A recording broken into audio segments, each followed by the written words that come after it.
You are live. Good afternoon, everyone. Welcome to our Dewey Beach Climate Change Committee meeting. I guess we will start with our Pledge of Allegiance and go from there. Pledge Allegiance to the flag of the United States of America, and to the republic for which it stands, one nation, under God, indivisible, with justice for all. Okay. Let's see. Let's do a quick roll call. We have Drew Martin here and myself in person. And on the Zoom call, we have, I see Rich Soper, I believe also Deborah Goldberg, and anyone else, committee members. Stacy too. She's in there now. Oh, Stacy. Hi, Stacy. Hello. Glad you're able to attend. So we have 5 of our 7 committee members, which is great. And also we have here Dawn Hinks as our building inspector, and present here with us Bill Zolper, town manager, and of course Kate Benezak. So we have everything we need on that front, I believe. Can I see the agenda again for a minute? Thanks. Okay, so can I have a motion by someone, let's say in the Zoom call, to accept the agenda as written? Motion to accept. Second? Stacy seconds. All in favor? Aye. Aye. Okay, moving right along. So the agenda is adopted, and we are open for any public comments that may be available. Anyone, Kate, online waiting to ask a question? I didn't think so. It's a pretty non-controversial day. Very good. So we will go past public comments and approval of the last minutes. I hope everyone has had a chance to reread the minutes from our May 6th meeting. They will be the substance of what we're going to go over and discuss today, in hopes that we can recommend some of these to town council and or hold on to some of them for further work. So can everyone just take a second and review the minutes? And if you have any questions, comments, or suggestions, let us know.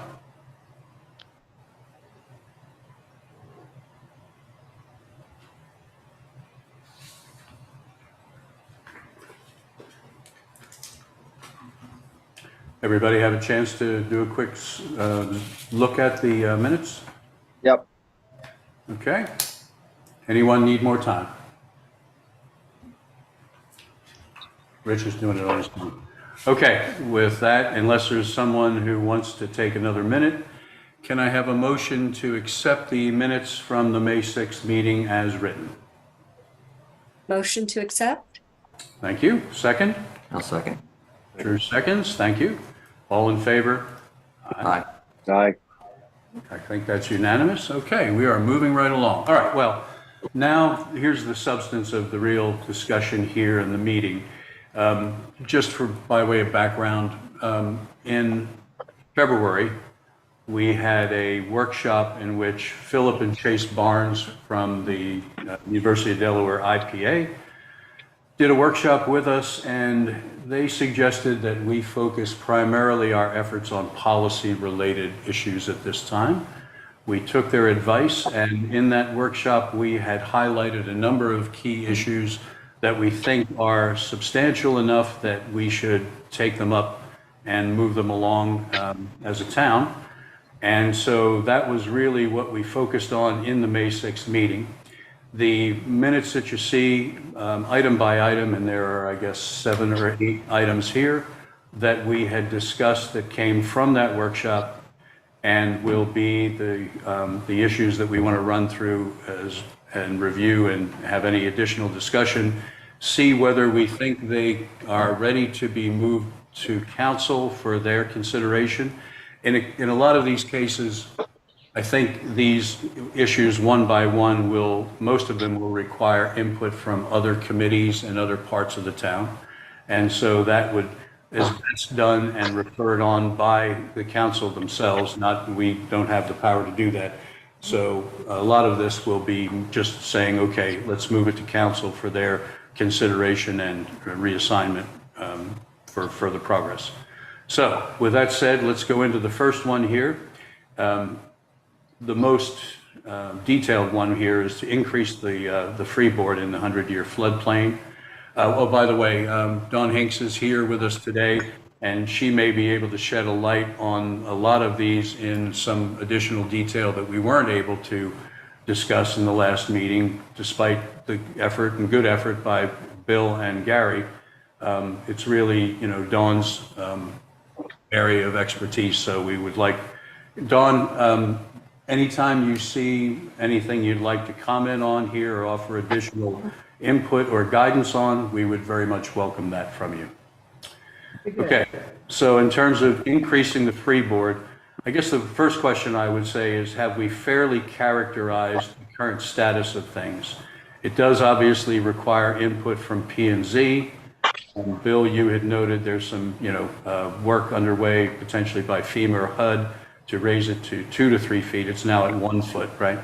And non-conforming properties are, the most susceptible to this. So we did not take the step of reviewing the Section 101 in the town code at this point, but Dawn, if you have any input that you'd like to offer on this, we'd welcome that.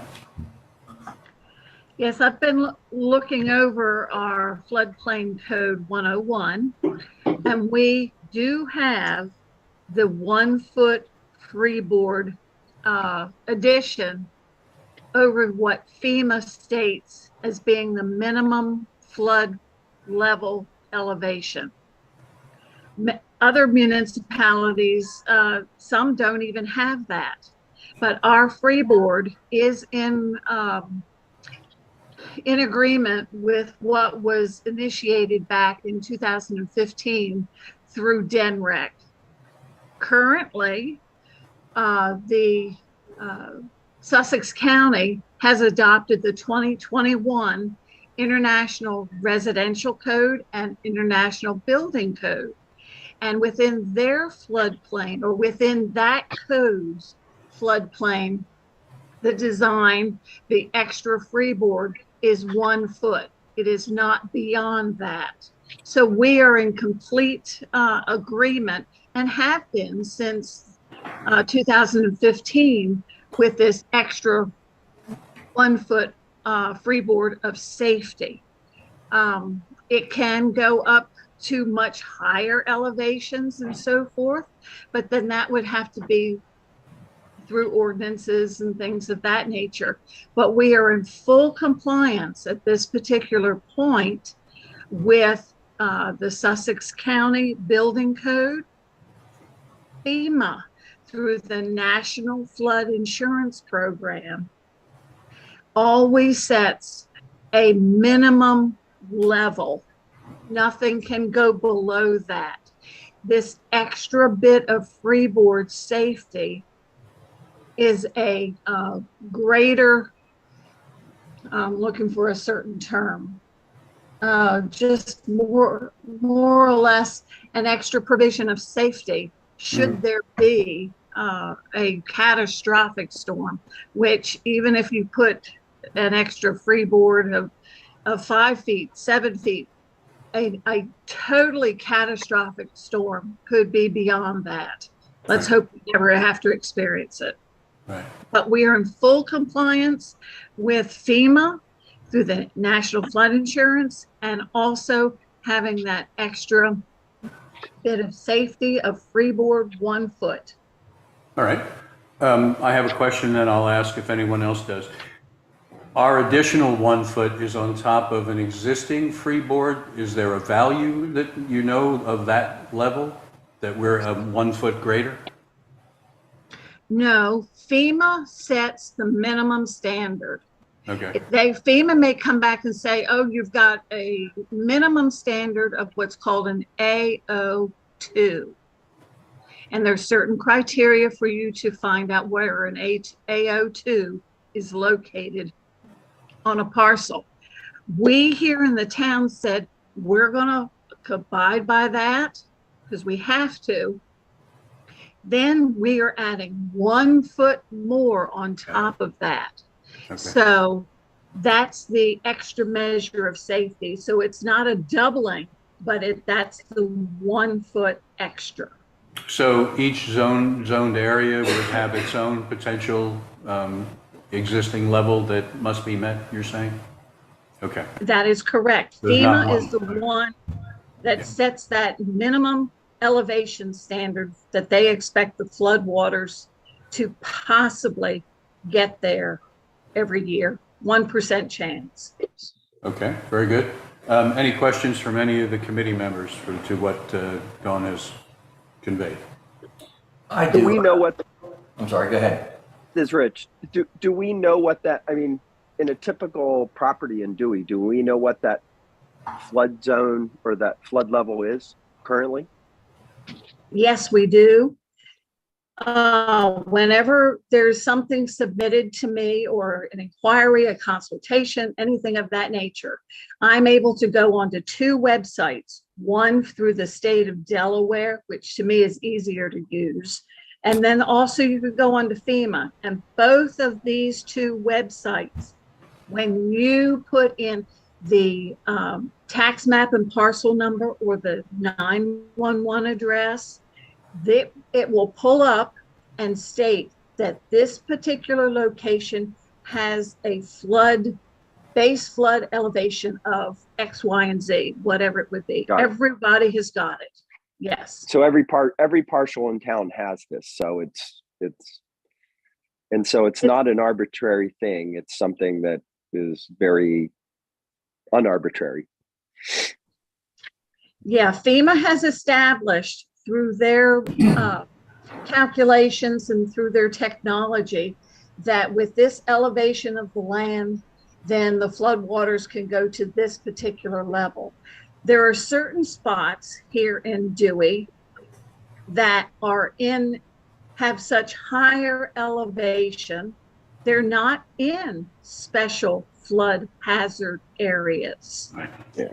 They've got a higher elevation. So many times it does not mean that they cannot be flooded, but many times they have an advantage over not having. I supply paperwork to the town for our records and then be in fear that the bay is going to flood them out. So I guess what I'm hearing is that if somebody decides that, so for example, if somebody comes in and asks for a variance or says, I don't want to build it that high above grade, we have the right to deny them a permit, or FEMA has the right, will then in turn not insure them. In essence, if they tried to do that. You know what I mean?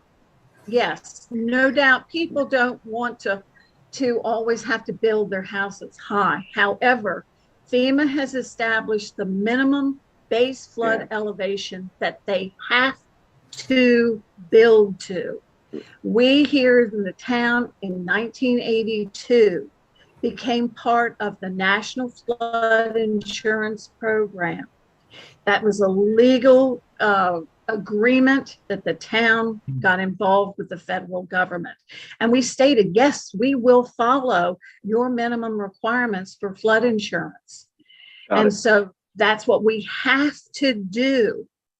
However, this other 1 foot measure of safety above that minimum level that FEMA sets, that is something that the town can give a variance for. The Board of Adjustment can do that. However, that is not something to automatically be given to these folks for just because they don't want to and so forth. There has to be appropriate code allowances per hour, the Dewey Code. And that's what the Board of Adjustments would have to determine. So it sounds to me that it's pretty basic. You if you want to build a house in the town of Dewey, you have to follow the FEMA height requirement, or you can't build. Correct. And so basically we're saying we're not only going to make you build to the minimum standard of FEMA, which is X, but we're adding 1 foot above it as an additional safety factor. That makes total sense to me. And if you want to, I'm sorry. go ahead. If I might ask, I mean, we know that flooding is continuing. We know that the southern part of Dewey is having more problems than the northern part of it. What would be the adversity in, I understand it's minimally complying with FEMA and 1 foot above. What would be the adversity of doing 2 feet and looking forward, because we know that flooding is going to be an increasing issue? Anyone want to take a crack at that? I'm listening to that, and my immediate thought is FEMA's going to raise that anyways. FEMA's going to continue. That's what I expect, that we may want to be proactive, and that's the reason that I'm wondering why we don't jump on this in advance, certainly for new building, because we see the ongoing issues. Yeah. Well, if I may, just for a second. Bill, you noted in the last meeting that, FEMA and HUD is considering increasing to between 2 and 3 feet. Yeah, that was from our engineer at GMB, that he'd been to a meeting and they were discussing a possible raising of that height sometime in the future. Okay, but no particular time frame attached to that. Okay. Well, what's the group feel about whether we should recommend, I think there's no harm or foul in recommending this to the council for further consideration and discussion. It's, something that we'll have to have much more discussion. I think that whether or not we want to be proactive, it's a matter of, getting other folks involved in discussion, and P&Z certainly. So any other comments, or can we move on to? I did have one quick question for Dawn. Yeah. Is there some policy in the town building code about fill on your lot to actually raise your property level of your lot? I understand whether it's 6 foot in FEMA and another foot on top of that, or 2 feet down the road, but what about a policy in town for fill on your lot to actually raise the lot? Well, yes, there is information within the floodplain code. Fill is allowed only to certain amounts and certain points. It cannot be used for structural fill in a VE zone, which is right directly along the coastline. However, within the building code, there has to be some fill allowed. It's because of the slope and the grading of the home has got to be at a 2% slope, about 10 feet out from the home, because they don't want the water to be ponding under the building or at the building area. So it just depends on what kind of fill is allowed, how much it is allowed, and so forth. What the engineer who would be doing the site plan for this particular property, why they want to do this. Just because, let's say, someone is being flooded, unfortunately, we all are not happy over that. However, we cannot just bring in fill to make our property higher and yet not affect the neighbors, the folks down the road, things of that nature. That is something that would have to be studied, looked at, and evaluated before it would even be considered. Okay, well, that's going on in Sussex County. If you look at Seabreeze, most of the new homes in Seabreeze that were recently constructed on the water were all raised. Most of the property was raised at least 6 feet in the air next to their neighbor. So I'm just curious if there's something that the town has in place to make sure that there's limitations on how much somebody can fill in their property to raise the actual property itself. I'm not aware of what Sussex County is doing, but I don't know how to answer that. I'd have to look into it further. But we do not allow just to fill because I want it. And we're not going to affect others. Our particular code does talk about, and I never can remember how to pronounce it. It's basically an H&H study. It's hydraulic and hydrology of how, whenever you bring in fill, how is it going to affect someone else? And so that is something that an engineer would have to do appropriate calculations on. Don't know what, if any, that was within Sussex. I don't know.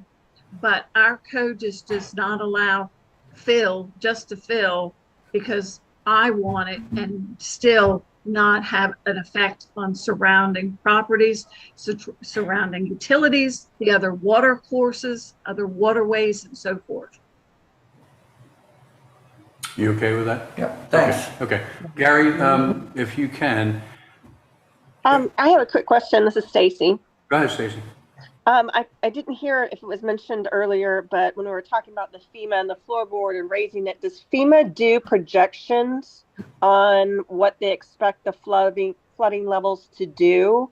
Or do they just it's like the census where they do it once every 10 years and we have to wait? Dawn, do you have any insight on that?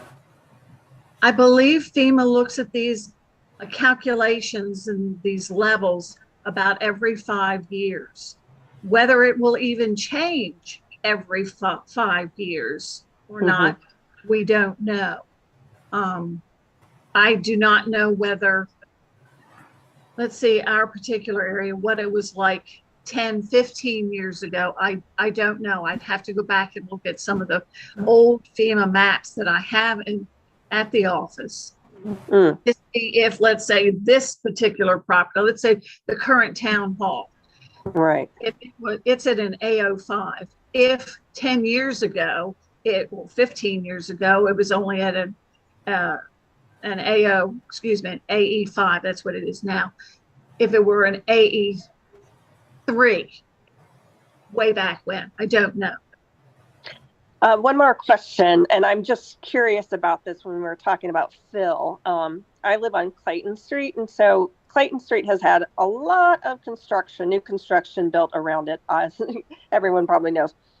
A lot of fill has been taken out. We've had one pool come in. I mean, I've seen truckloads of dirt leaving Dewey, and I was kind of wondering, I'm understanding the new build is filling in those spaces with construction, but it seems like we're limited on fill.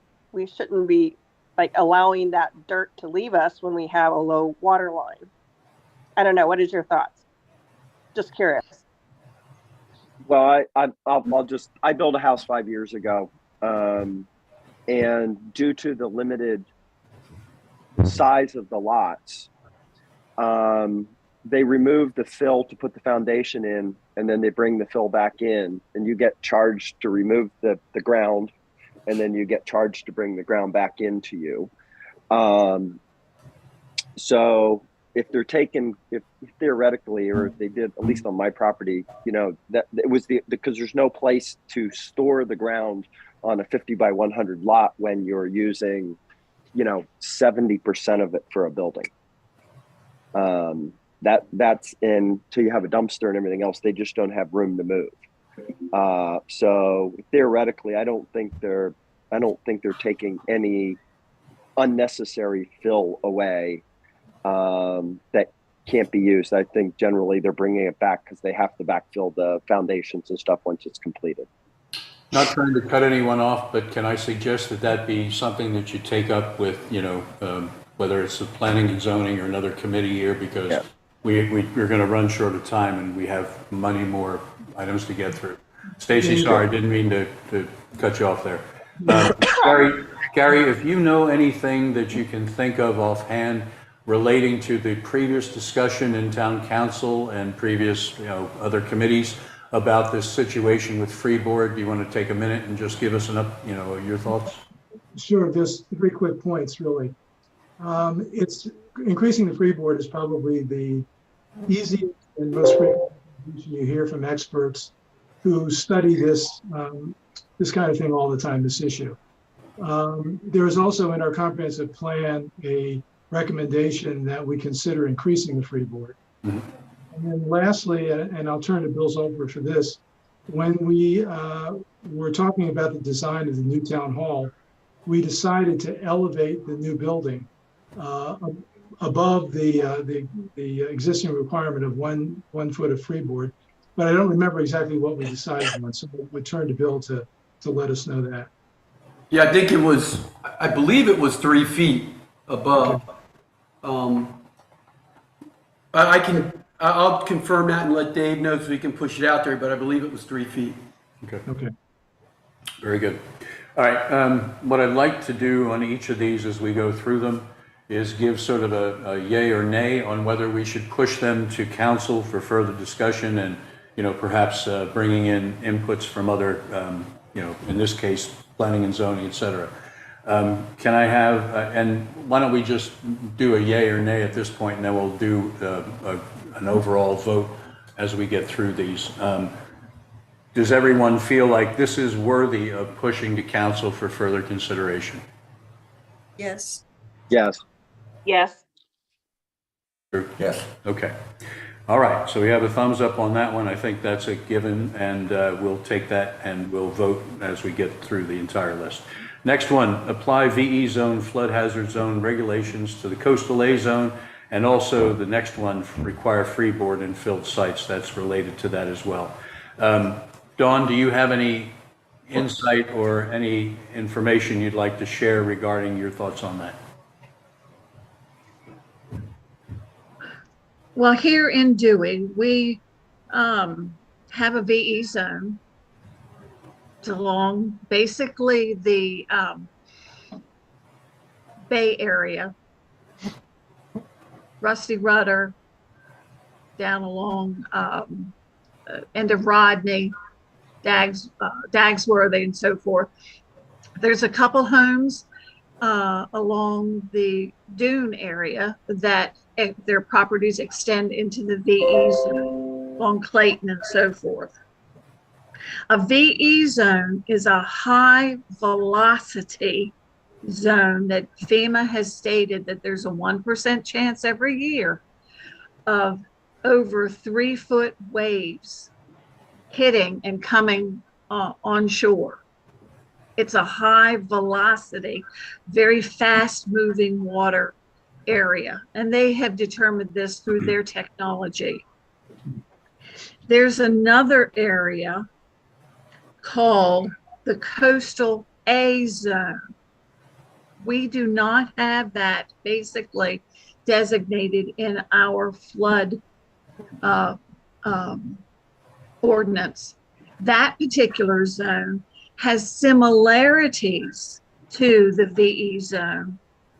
However, it is considered a moderate wave action. The waves can get up to 3 feet, between 1.5 to 3 feet, and they can do just as much damage. But this particular area is not as hazardous as the VE zone. And of course, all of these zones can be shown on the state of Delaware site as well as the FEMA site. Then there's another area called an A zone, and that is still a zone that many times it's designated as an AE, where those waves are very minimal. It can still get deep wave-wise, but the velocity, the strength of those waves do not compare at all to the coastal A that FEMA does have a designation for, and also it's not the same as a VE zone. So we do have different zones within our area. However, we in our floodplain code have not designated basically a coastal A, a specific coastal A zone that is identified with what's called a LMWA line, limit of moderate wave action. So a lot of this is just it's overlaps with FEMA, but at the same time, we can see the designations on those maps that FEMA and the state of Delaware has. However, within our area, within our code, we do not have it designated as a coastal A zone. We could if it's decided to be that way, but in each of these zones, VE, A zones, and so forth, we still do require the minimum height that FEMA sets plus that 1 foot of freeboard. It's mandatory. So are there aspects of the requirements for the VE zone that would be appropriate to also consider for coastal A, in your opinion? Well, within our table 2 in our code, for a VE zone, the height of this building that can be constructed, our code allows that they have to build to the freeboard, plus they are given an extra benefit, if you want to call it that, to be able to build that building an extra foot taller. The damage that a VE will do is much greater than a coastal A. I don't know as if we need to apply everything from a coastal A to a VE zone if FEMA doesn't do it. I don't know. I'm not an engineer. Could it be that it needs to be applied? Perhaps if the climate change, the world scene is becoming much more hazardous and so forth, that could possibly be a direction to go in. Would But this be, not being an engineer, I don't know. would this be something that the planning commission would have insight and want to talk about, do you think? Well, I guess they could. I don't know, and there's no slight against those folks on that board. What their qualifications be to evaluate whether that's a valid thing that needs to be pushed or administered or the direction to go in. Engineering, civil engineers would probably be the best ones to ask. But from a council standpoint, they would need to have the planning commission members consider this and look at the pros and cons, I imagine, right? Sounds like it, yes. Put it that way, yes. Okay. That's what I'm trying to get to, is whether this is worth pushing it to council, whether or not it goes to planning or whomever, for further consideration. It's not going to be done in this committee. We're just trying to identify the key areas to push forward. So, I see. Any comments from any of the other committee members on this? Okay. Sounds to me like something that the planning commission. Oh, sorry, Gary, go ahead. Just a quick point. I'm not sure I fully understood Dawn's explanation there, but I think what they're talking about here is taking the standards for the VE zone and basically applying them to all of the non-VE zone property within Dewey Beach. Well, at least coastal A, right? Well, we don't really have a coastal A, as I understand it. We have AO zones and AE zones. I don't know if that's what Dawn means by coastal A, but in any case, I think what needs to be done, first of all, is to assess the differences between those VE requirements and the requirements for all of the other high hazard zones within town. And just there are a couple of them that I know of. One is that you can't have structural fill at all in a VE zone. There are some requirements with respect to where you can build landward of the reach of mean high tide, but there's also a difference for non-residential properties and the non-VE flood zone areas within town. You can, if you're putting up a non-residential property, you can decide not to elevate your property, but instead to what's called dry flood proofing it. And I think that may be what the Grotto decided to do in building their new building, as opposed to, I think, what Starboard Claw did, which was to elevate their property.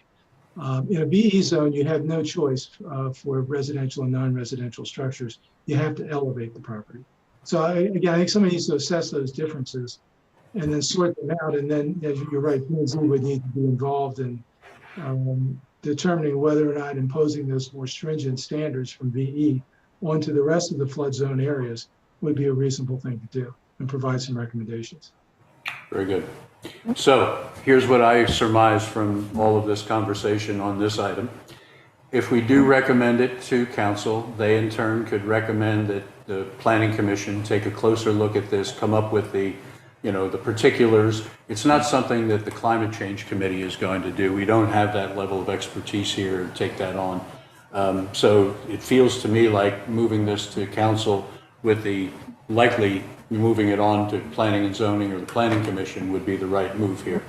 Anyone have any other comments before we give a thumbs up or thumbs down on this? Yes? Concerning each of these flood zones, it is FEMA that sets the flood zone designation per area here in Dewey or throughout the nation. They're the ones that identify this is a VE, this is an AO, this is an EE. So when it comes to coastal A zones, that would be designated by FEMA. And so we would not state, okay, you're in a coastal A and you're not, and so forth. That's FEMA's designation. However, we don't have within our code that we are adopting the FEMA explanation of a coastal A.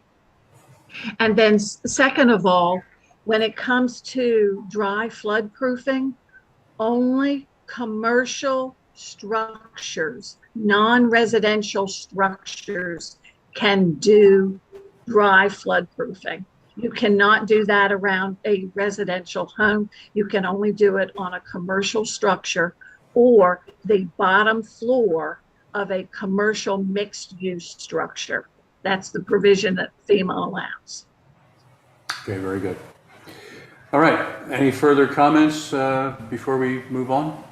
Okay, can I have a thumbs up or thumbs down on sending this on to council for further consideration and bringing in Planning Commission?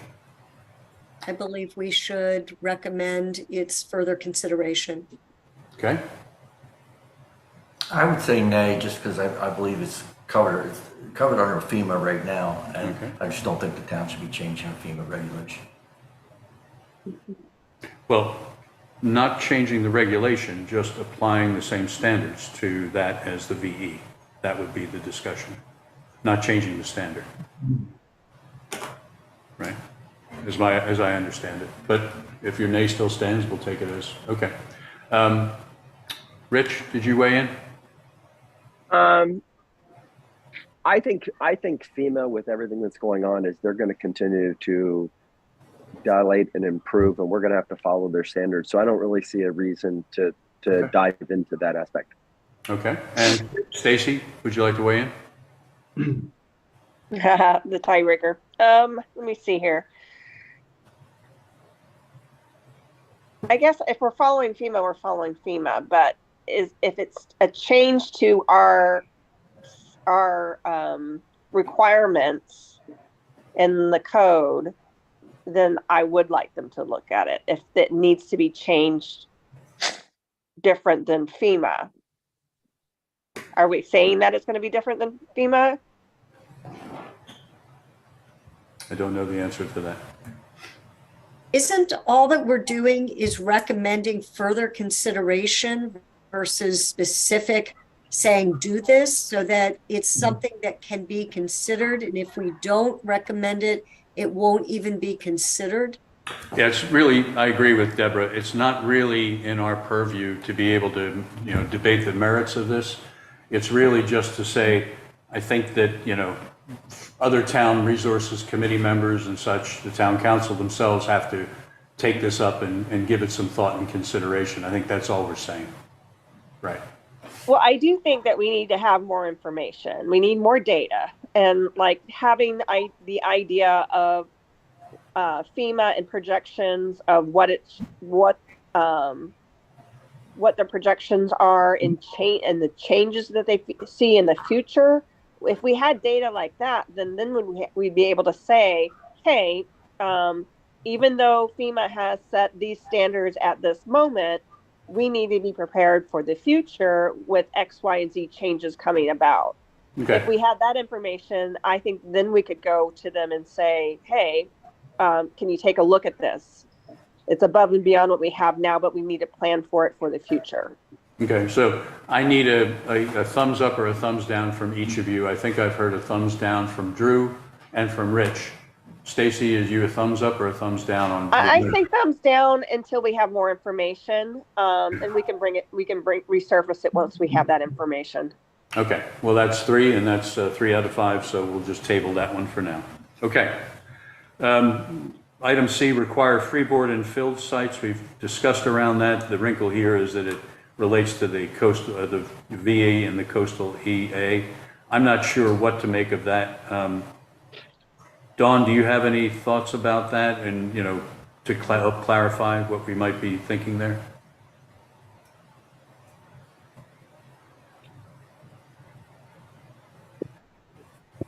I guess we're talking about the same thing because it's identifying the differences between VE and coastal A. So why don't we treat that and B as the same? We'll just table those for now. Okay, everybody okay with that? Yep. Let's move along to the improved landscape standards. Existing ordinance, we have some pervious paving rules in place that could be expanded for streetscapes and such. And there's some of that planning and discussion going on with DelDOT for any future upgrades they'll be doing along Route 1. And it says Bill and Jim have already been in touch with them and know what's going on in that regard.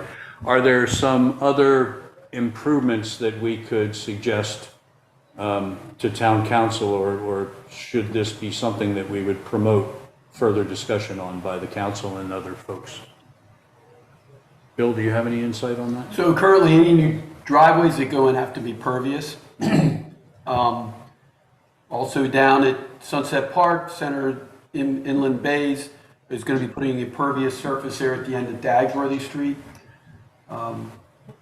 We've tried to keep as much of the building that's going on, anytime there's going to be any type of slab, to require it to be pervious if we can. If it's going to be out in somebody's yard, or it's a walkway, or even a driveway.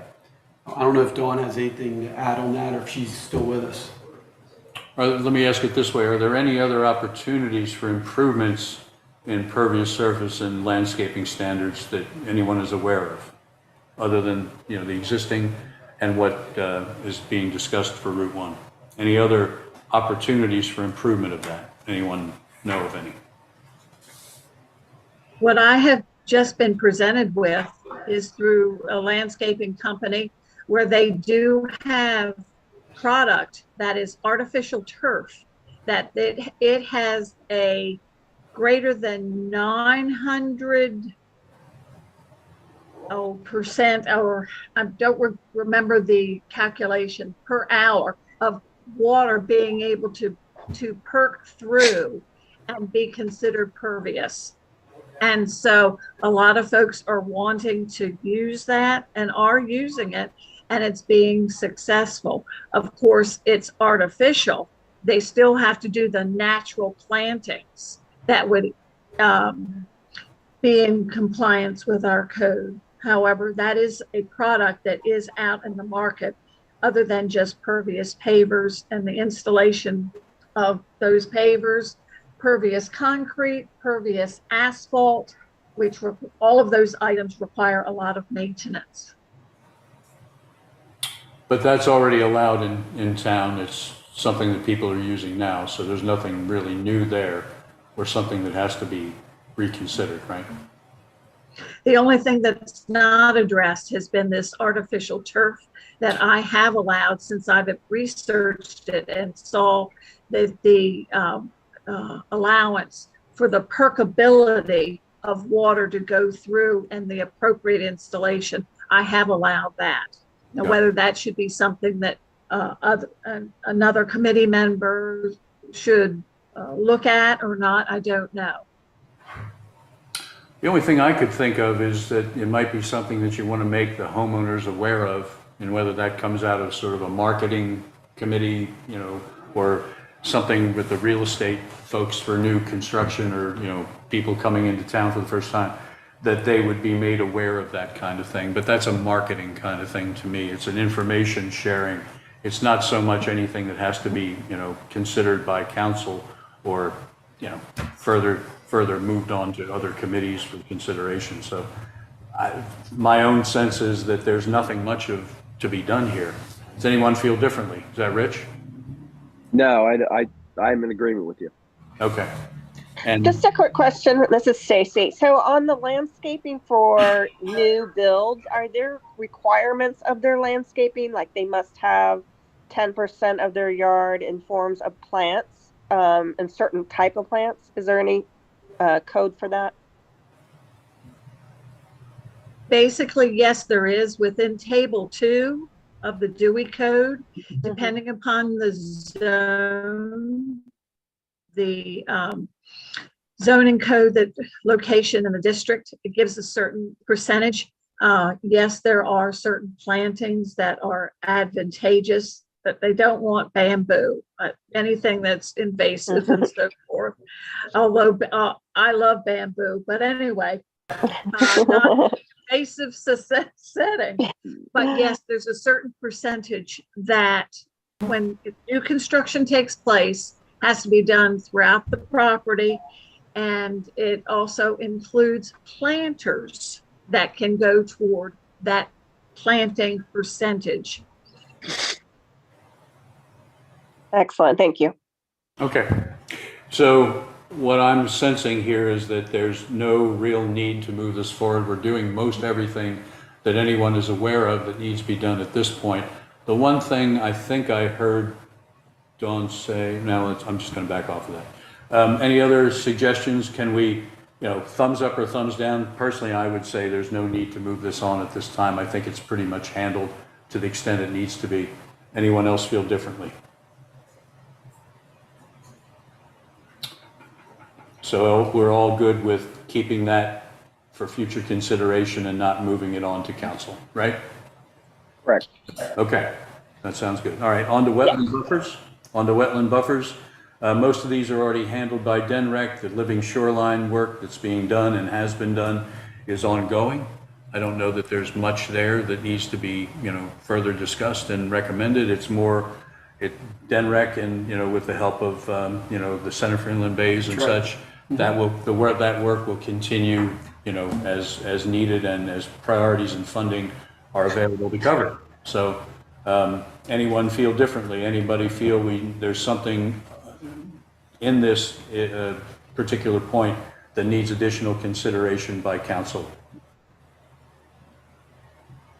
Hearing none, we'll just leave that on and table that for future consideration. Establish a stormwater utility. This one could be interesting, but I think that, like the last one, there's already quite a bit of work going on that Bill's articulated in various town meetings, giving status updates on all the work that's being done on the current stormwater drainage and such in town. A stormwater utility, if that's the actual vehicle here, feels like a little beyond what we need at this point. We need to just continue the work involved. At least that's the way I feel. There's no background that we've collected per se, but I do know that there's plenty of work to fix or reestablish certain existing stormwater runoff. And it feels like something that's already well in hand and underway. I don't know if there's any part of the comp plan that addresses this, but I'm sure it's always listed as in process anyway. So the north end from Reed Street all the way up to the end of Bayard Avenue at Route 1, all the stormwater pipes have either been relined or they've run cameras through them and said they are good, or we've replaced them. This spring we did from Rodney Street down to Collins Street, Anchor Way actually. We evaluated them, and then this fall they will be looking at relining them keeping the ones that are good just the way they are, or digging ones up that have collapsed. And what percentage of the town's stormwater system would you say that represents by adding that? So that would be 100% of everything on the west side of Route 1. Which is where the problem occurs. Right. Yeah, okay. Anyone have a feel that there's something here that we need to do, or shall we table it for future consideration?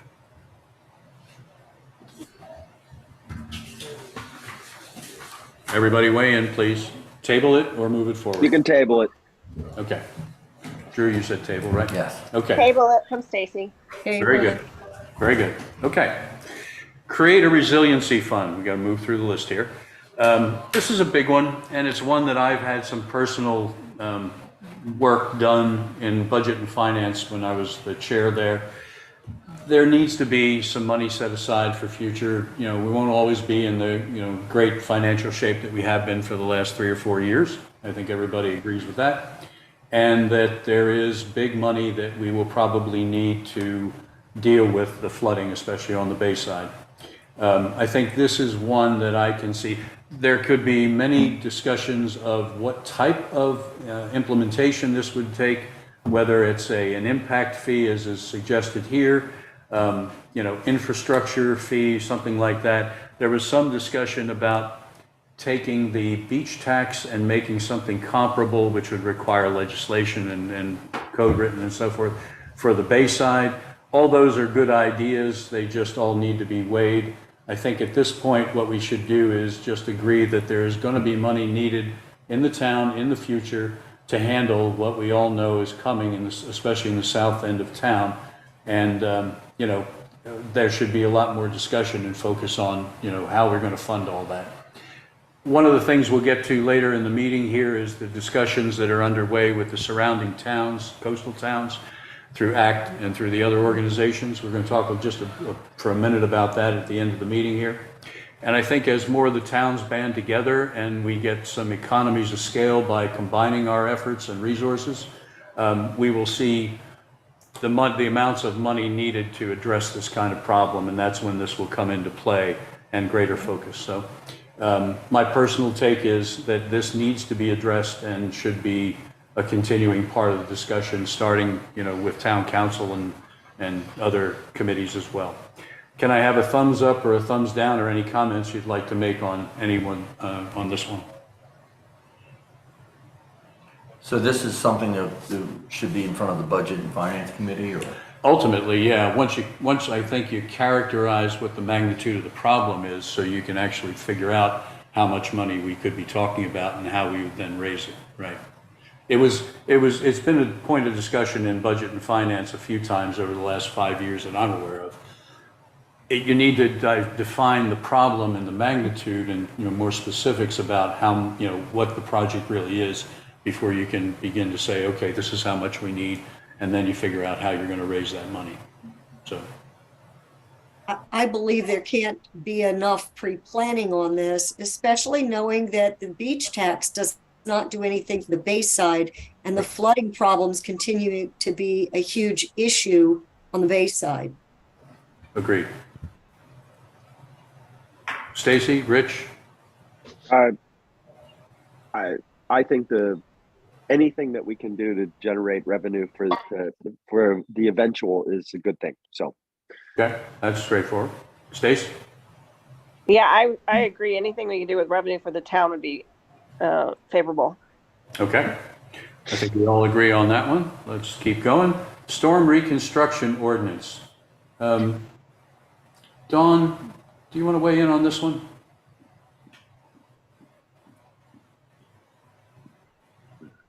She's still there? Yes, I am. I'm sorry. Oh, okay. Go ahead.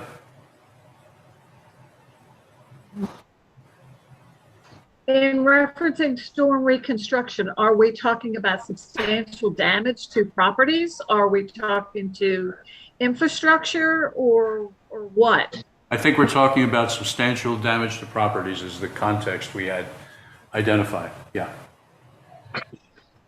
Okay, whenever it comes to storm damage or anything improvement to the properties and so forth, there always has to be a permit. That is part of our code, that for site preparation, for improvements, for renovation, for anything, for even utilities, there has to be a permit. And so when it comes to substantial improvement, substantial damage, FEMA does set parameters through the National Flood Insurance Program that we're required to follow. When it comes to the value of the structure at the time of either substantial improvement or substantial damage, what was that structure like? Did it have a lot of termite damage? Was it rotting and so forth? So what's the value of that structure at that particular time? And then what is the value that the property owner now wants to either repair the structure or improve the structure?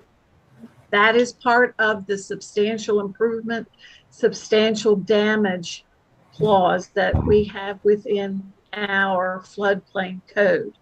So whether or not we as a town want to have what's called cumulative values of all of this over a certain period of time, that would then require, if we look back over, let's say 5-10 years, and there were all these different improvements on a home, on a structure, then if it reached a certain value, then the whole structure has got to be elevated. Right. That's the goal that FEMA would like to have as many, if not all, structures here in Dewey above the flood levels. But we do not have that kind of requirement within our code of a cumulative amount that we have to keep track of before we would tell the property owner, all right, you've met the max you can do, so you've got to now elevate your whole home.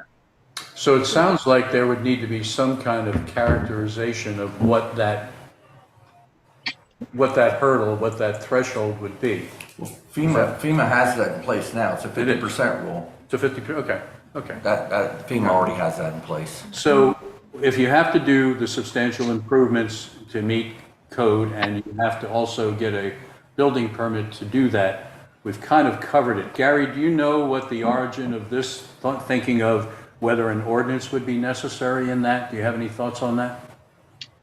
I don't know what was encompassed here. I mean, one of the things that you could do if you chose to recommend this to town council is to have someone actually look at reconstruction ordinances that may exist in other areas. Mm-hmm. Not familiar with any, but something like this could include things like planned retreat at some point. Are there conditions under which you shouldn't be able to reconstruct at all? I mean, that's a pretty extreme, would be a pretty extreme part of an ordinance, but it could go that far. But I think looking at some other municipalities, if they have a reconstruction ordinance, would certainly be very informative in making a final decision on whether or not we should do something to our code to enhance the requirements with respect to reconstruction. And would the planning commission be the folks to probably look at that and kind of parse the concept? They'd certainly have to be involved. Okay. It requires some outside help as well. I don't know. I think we would just have to kind of kick it around and let people, offer their opinions of how we need to get our arms around it. Right. There might be some other, outside help, engineering and so forth, right? Okay. This feels to me like it is something that there could be some better definition, and, that if the vehicle for that is to put it into an ordinance with all the fact finding and the research that Gary just described, that could be something worth doing to avoid leaving things unclear or vague, right? That's the way it seems to me. How does everybody else feel about it? Weigh in, please. I agree with that. I mean, the next item kind of goes with that. In real estate transactions, it's making people aware of what the 50% rule is. There you go. If you buy a house and it gets destroyed in a flood, first of all, under the understanding of flood insurance, which is really up to them to understand flood insurance, you're only going to get $250,000 max. That's the largest amount you can get with flood insurance, national flood insurance. And then also the 50% rule, where they take the value, the appraised value of just the structure, not your entire property, just the structure, which makes all the difference in the world, because we all know around here, it's the value of the property a lot of times, that's where all the value is. So then you can get yourself in a pinch if you've got to renovate your house and that value jumps over 50% of that appraised. And it would be really good for people to really understand that. Okay, Yeah, fair enough. I mean, I think that's important, but I think that goes back to putting that in some type of, Yeah, in a real estate transaction. I don't know if that's the town's responsibility Yeah. to tell people that. but the notification of it should come from somewhere. Anyone else on the storm reconstruction ordinance thinking we've discussed? Rich, Stacy? Deborah? I don't see any harm in recommending that this be considered. Certainly, I would want to be aware of what was going on if I was a potential homeowner. Very good. Okay. Anyone else? If so the basically the 50% rule is if you renovate 50% of the value of the structure, less than 50%, you only have to bring up the renovated area to code. If you go to 50 or more, you have to renovate the whole property to code. Is that correct? Basically, in a nutshell. Okay. So, if somebody's, I mean, we can recommend it, and it's really a marketing thing. But the reality of it is that anybody who's doing construction renovation projects in this town would probably already know that. The contractors, the designers.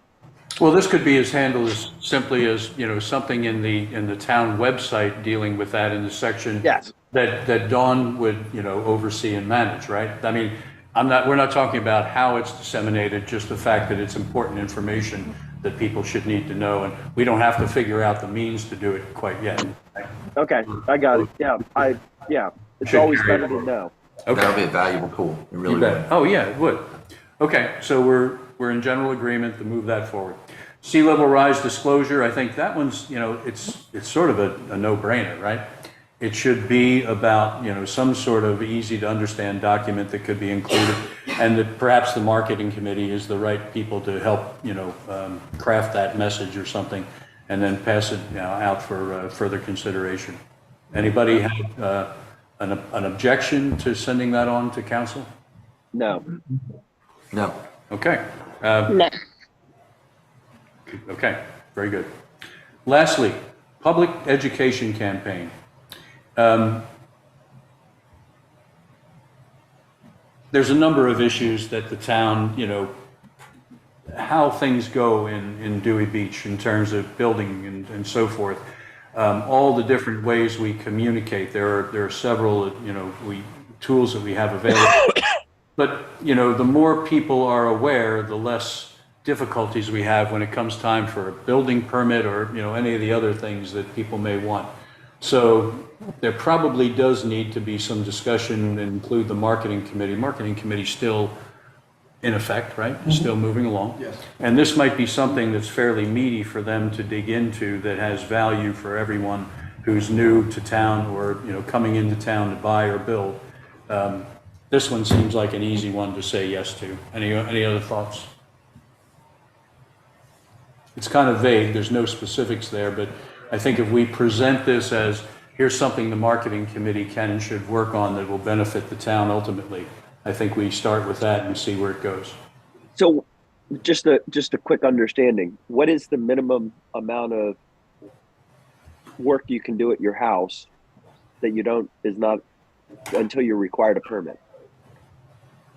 Is it $500? Is it $1,000? FEMA requires that any renovation, any repairs, any construction, anything must have a permit. It's an audit trail of paperwork, whether we, the town, choose to require a penny fee, $1 fee, $1,000 fee, or whatever. That would be on the town's desire and so forth. But FEMA requires a permit for every kind of activity in a special flood hazard area. In a special flood hazard area. Hazard area. Right. Okay. Yes. Okay. Going back to this public education campaign, everyone in agreement that we should push this forward? It's, we'll characterize it a little bit better as it moves forward through discussion with the council. Everyone good with that? I agree. Yep. Okay. Yes. All right. Deborah, did you weigh in? You're I good? did, yes. Okay, very good. All right, so we are through our list. I think that there's one other topic we just want to spend a moment on before we do. Let's say that with of all of these issues that we've cited here, A through J, we have decided that item A, B, G, H, I, and J, the first two and the last four, are worthy of suggesting that council give them consideration and possibly include other committees who may have relevant, jurisdiction or expertise. And so can I have a motion from someone to move those 6 items forward to council with our recommendations for their further consideration? So moved. Second? Second. All in favor? Right. Aye? Aye.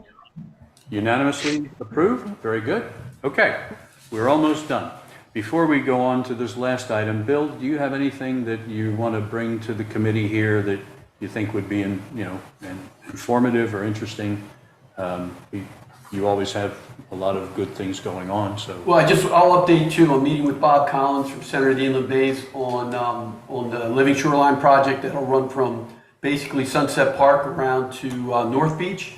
That'll be the September 21st at 9 a.m. I'm speaking with him and getting an update, and then we'll bring and do a presentation at the October commissioners meeting. I'm also meeting with Jim Pappas from the DelDOT Resilience program on the 26th of this month at 10 a.m. and he's going to give me an update on the phase that's going through Dewey Beach. And then I reached out to our builder. We are FEMA +2 for the first floor of the new town hall. Okay. Want to tell us what that means? I mean, we're doing the FEMA level. The town requires 1 foot. Oh, we're going but 2 we feet. decided to go to 2 feet. Got it, 2 feet, right, got it. That meeting with Jim Pappas, is that something that is relating to climate change? DelDOT has a certain amount of funding available, and it runs from, I think, Clayton Street all the way down to the Maryland line in Fenwick Island for Route 1. And it's being done in different phases. You can go online and watch the different phases they've been talking about. He's just going to provide me an update on the 26th so I can do an update to the commissioners in October. Perfect, okay. All right. The last item, and we're good on everything up until this point, everyone? Yep. The last item on the agenda is discuss overall progress and opportunities. I think it says something, Kate, you can move that just so I can see, opportunities to partner with nearby municipalities. I did sit in, as I was, I suggested with the ACT meeting that took place, it's been a while ago now, it was back in June. Mayor Stevens is the current chair of that organization, and ACT is very much in the business right now of putting together background on what all the different coastal towns are doing with their efforts to address climate change, sea level rise, et cetera. I think that what's going to happen is, and everyone's been asked, by the way, to give an inventory or some brief documentation of what they're doing, and that will be all put together and collated into some sense of here's what everybody's currently doing, and let's form alliances here because things that we're doing may be a little ahead of Rehoboth, or we may want to take advantage of some of the things that Bethany has done, who has done some good work in that area. And so I think that will begin to take on its own life. It'll probably be several months before anything concrete happens, and you can start to see what the big picture really is, who's doing what and what the natural combinations and help might be. But that is definitely going to happen. I think next year's, it'll start again in October for the redesignation of the committees. New chairs and members are appointed and so forth. So this is really our last meeting for this committee year. And I thank everyone, by the way, for their commitment and their help in going. I think we have accomplished something significant this year, and there's much more to do, but I think for the number of times we've met, and I think the issues facing us, we've made some good progress. I don't know what the constitution will be of the Climate Change Committee in the next year, and what our charter will be, whether it'll be any different. But I do know that we need to develop tentacles out into the other municipalities and be talking to them, and there will be alliances and maybe an umbrella committee formed that we will be a part of along with members from the other towns. And I think that's when things will really start to take motion, go into motion. So with that said, there's nothing really concrete at the moment, but I think next year you'll see a lot more real activity and more clarity on what the actual projects need to be and how we can bond together and work on it. So I just wanted to add that for everybody. Gary, you've been a part of a lot of these discussions over time. Do you have anything you'd like to add to that? No, not at all. I would just like to thank all the committee members, and you in particular, Dave, for chairing this committee over the past year. And I agree, we've gotten a good start here. We just need to keep it going. Yeah. I have not revisited the charter for the committee, but I expect it'll be pretty much the same as we had for this year. The workshop that we had with the IPA and their facilitation, I think, really helped focus us from trying to wrestle an alligator who had so many arms that we really didn't know how to deal with it, down to something that, they wanted us to focus on policy-related issues, which is what we've done. And I think now we have something fairly substantial and concrete to recommend to, push forward up to the commissioners for further discussion. But at least now we have a list of things that we think are significant enough, and we have enough buy-in that it's our recommendations that this is what we carry forward. So with that said, do we have any other comments from any of the committee members before we wind up the meeting here? 15 minutes late, I might add. It's eating into our happy hour, I know. So, any other comments or questions? Just thanks, Dave, for all your hard work. My pleasure, mostly. With that said, may I have a motion to adjourn? Please. Make a motion. Thank you, Drew. Second, Second. all in favor. Thanks, everyone. Have a good weekend. Thank you, Dave. Bye. Thanks, Lauren. Thanks, Gary. everyone. Bye-bye. Thank you, everyone.